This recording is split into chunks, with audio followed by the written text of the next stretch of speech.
Hey guys, welcome back into Legacy. Since this is my off week for Dragon Warriors, I thought I was talking about a game that I feel it's kind of lost to time a little bit, but still kind of lives on in the Savage World setting, which was called Deadlands Reloaded. But I'm going to talk about Deadlands Classic, which was the 1997, I believe, was when it was originally printed by Shane Hensley. It contains a lot of things that would later go into Savage Worlds mechanically, which is really cool if you don't know anything about that. But the game itself is wonderful. If you've never played, cannot encourage enough people checking out Deadlands. Deadlands is a wonderful setting, wonderful world, great, great place to kind of play and just enjoy a quasi horror setting while still playing a historical setting as well. That's a lot of alternate history.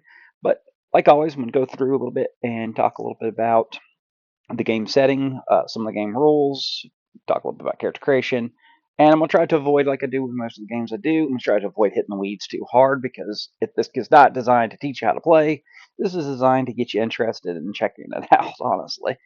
Yeah, so let's go into it, guys. So Deadlands was written, like I said, 1997, I believe. I'll double check that. It was 97, 98. Cannot remember offhand. 96. 96, I'm sorry. 96 was the first edition, 99 was the second, and then he released it as Reloaded in 2006. It's been ported several times to other systems, including D20, GURPS, um, and it is known as a genre mixing alternate history game that combines Western and horror with steampunk elements. It's won Origin Awards. It has a pretty pretty interesting history as far as how it was developed. If you know anything about Shane Hensley, he's pretty good dude. Seems like a pretty good dude, anyways.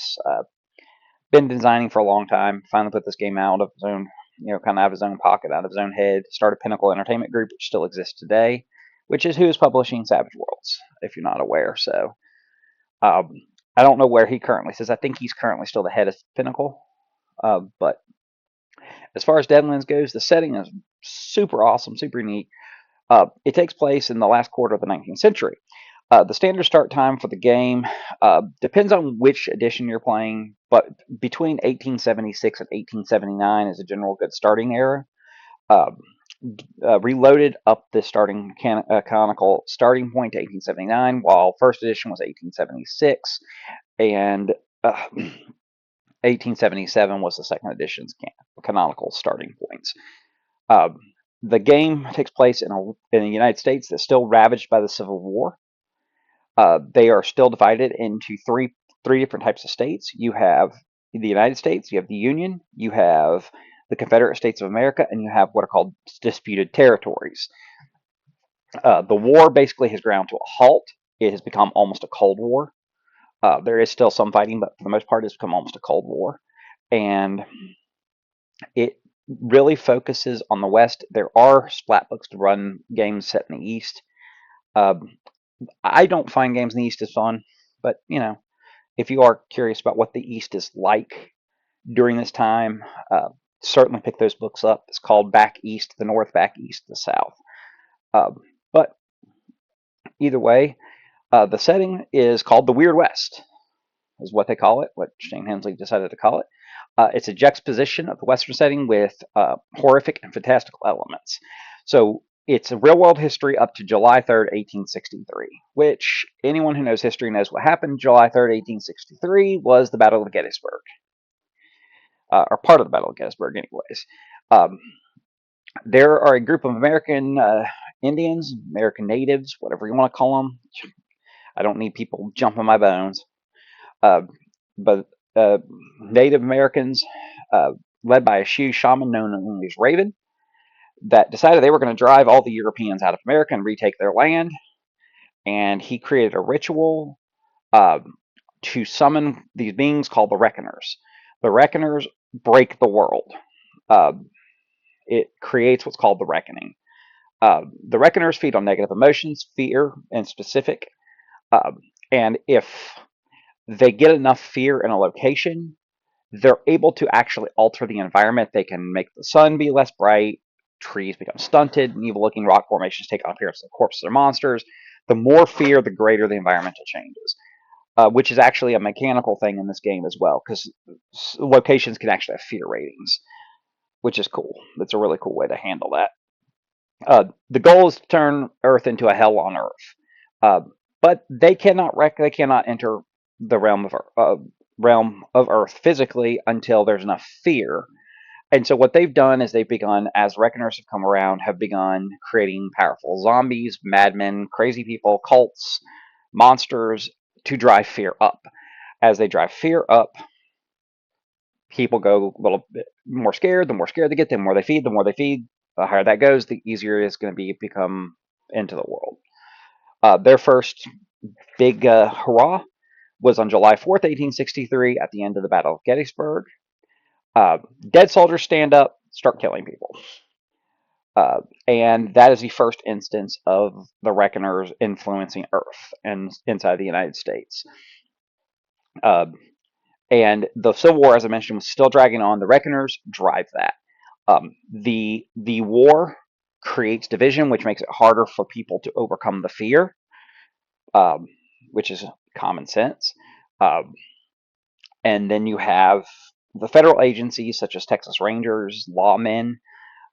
They are dealing with all the Eldritch menaces and all the monsters and all of the fear-based stuff, and they're trying to hide all this stuff from general public. The general public does not believe that there are monsters. Uh, it's kind of a cognitive dissonance thing for them. They refuse to believe it exists. Uh, California, parts of it have been thrown in the ocean, creating what's known as the Great Maze, where they discovered ghost rock. It burns hotter and longer than coal and is used as a basis for most technology and alchemical potions and semi-magical materials. That's a great ghost rock's a lot like warp stone in Warhammer, if you're ever familiar with that. And uh, then of course the Reckoners did other things that kind of side effects. Um, People now know magic is real, um, but you're not just casting spells; you're actually challenging uh, a spirit called a Manitow. Um, and people have varying degrees on what they believe these tests are. They could be considered a negotiation or test of will. Um, the Manitows also possessed recently deceased bodies, creating what's called a Harrowed, um, where Harrowed is actually of two minds. Part of the time, the person that was is in control. Part of the time, the Manitow is in control. When the person that was is in control, they tend to go on with their lives as they lived it. When the Manitow is in control, they tend to spread fear and terror. And Harrowed are a whole beast unto themselves in this game. It's great. Um, there's bunches of new scientific research that's breaking through, and Deadlands is now what you would consider a steampunk setting. Mad scientists manipulate ghost rock into ghost rock weapons, ghost rock trains, all of the stuff. If you can think of something steampunk, it can kind of fit into this setting. And then, of course, the majority of player characters are going to take on the gunfighters, lawmen, uh, spellcasters, preachers, shamans, mad scientists. Those are who you're going to be dealing with when you're dealing with it. So that's the setting for Deadlands. In a quick nutshell there. It's a great little setting. Like I said, wonderful setting. Now, systematically, Deadlands is a unique game, and that Deadlands does not use a standardized creation process like such as point buy or dice rolling. It uses a standard 54 card deck. And what you'll do with that 54 card deck is you're going to draw 12 cards and you're going to discard any two, except you can't discard deuces and you can't discard jokers. Every other card can be discarded. And what you do is you have 10 attributes. You're going to assign your attributes based on those cards. And the way that the game works is you get a number of dice and then a die code based off of the suit and the number. So you could generate, say, 2d8 for an ability score. There's a table. I'd have to look it up to know the exact numbers right offhand, but they absolutely do that's how you generate all of your starting statistics. And then your starting statistic, your die types will generate your things like your walking speed and all of that kind of stuff is generated off your die code. So if you have a D6 and a D8 and a skill and the two attributes needed to get, say, pace, then you have a 14 pace. I mean, it's pretty simplistic. Um, Skills are 1-to-1, pot 1-to-1. They're called aptitudes. They're bought 1-to-1 on the levels, up to 5 at character creation, and you get a number of aptitude points based on uh, two different uh, attributes, and I don't remember offhand right now, but you get a certain number of them uh, based on the die types. So again, everything's based on die types and simple math. Um, and then the other unique thing that this game does is it does use poker chips. Poker chips are used for various and sundry things based on the color. So, uh, they do everything for such as bonus dice, during certain rolls. You can prevent damage. There's a couple of things they do. Like I said, it's going to be based on the color you draw. Um,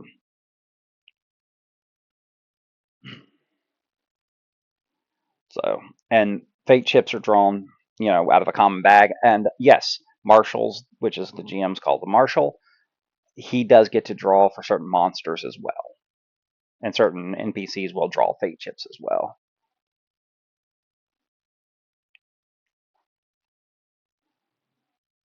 So pretty simplistic. Fate chips are pretty easy to understand. Like I said, I'm trying to think how to explain that without getting too deep in the weeds, because then I have to explain a bunch of other parts of it. But I think that's the best way to think of them. They work a lot like bennies. They would turn later into bennies in original Savage Worlds, and then in Deadlands Reloaded, he would reinstitute the Fate Chip pot for Deadlands. Um, as far as performing actions in this game is super simple. You're going to roll a number of dice, uh, trying to get a target number on at least one of the dice. If you ever roll the highest number on a die, you are considered to have rolled an ace. You pick the die up, you roll it again, you add it to the previous result.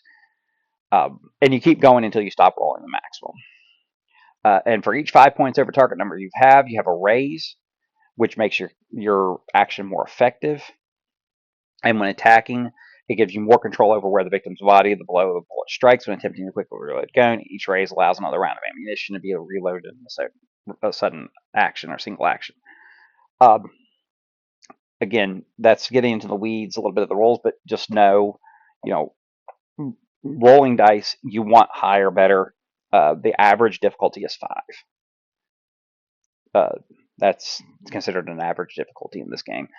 Um, what you're doing is when you're rolling those dice, if somebody calls for, hang on a second, give me a second, guys, make sure I give you the right information here for sure. If they're calling for, oh, sorry guys, throwing stuff out here. Ah, tripping over myself here. Lost my page count.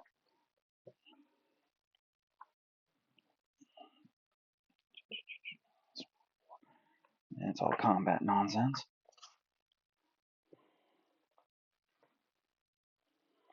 That. Sorry guys, I just lost my page where I was trying to find it here. Easy checks. Okay, so when you get asked to make a test of one of your character's basic traits, you roll a number of trait dice equal to the trait level, just like with aptitudes. So what happens is you're going to have aptitude ratings in your skills, and what you're going to do with those aptitude ratings with those skills is if you have a 3 and then your attribute is a D6, you're going to roll 3d6 for the skill, looking to beat the difficulty number.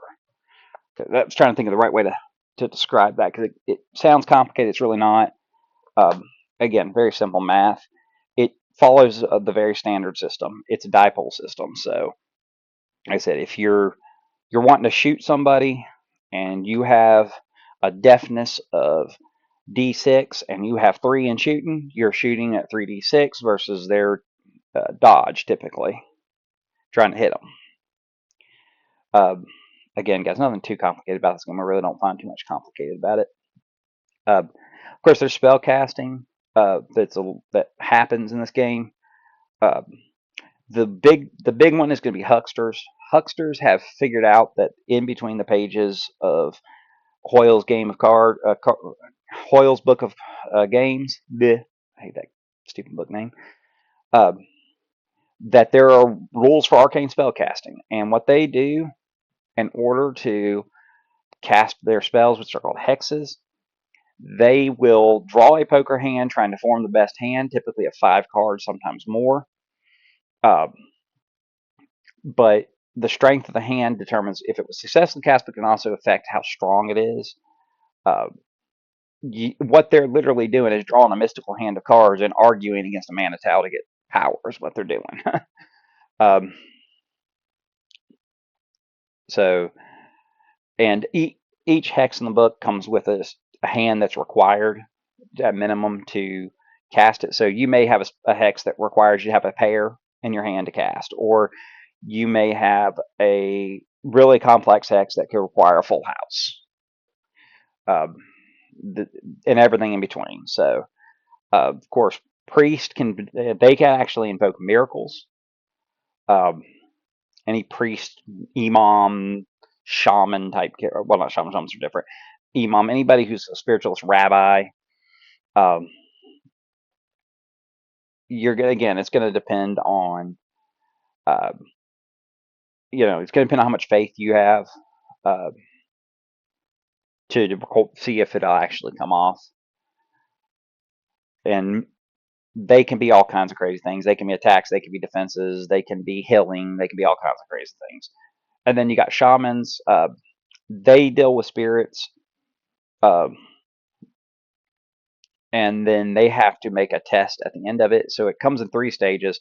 You ask for a favor, you do the ritual that demands the favor, and then you test your skill against the spirit.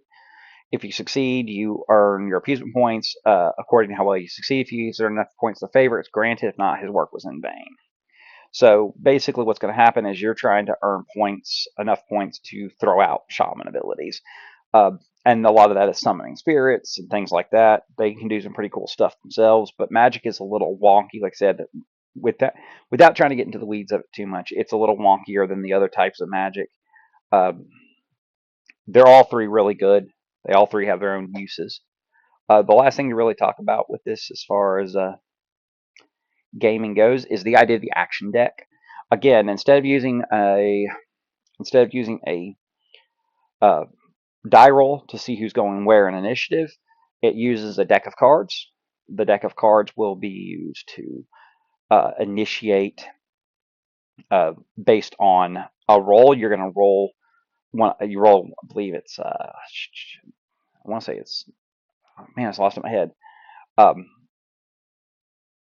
so it's you're going to make a roll, and then you call out card values. You draw a number of cards based on that roll, and there's tables for this stuff, guys. It tells you all this, and then you call out card values starting from aces and going all the way down to deuces, and then the suit is reverse, which is reverse alphabetical order.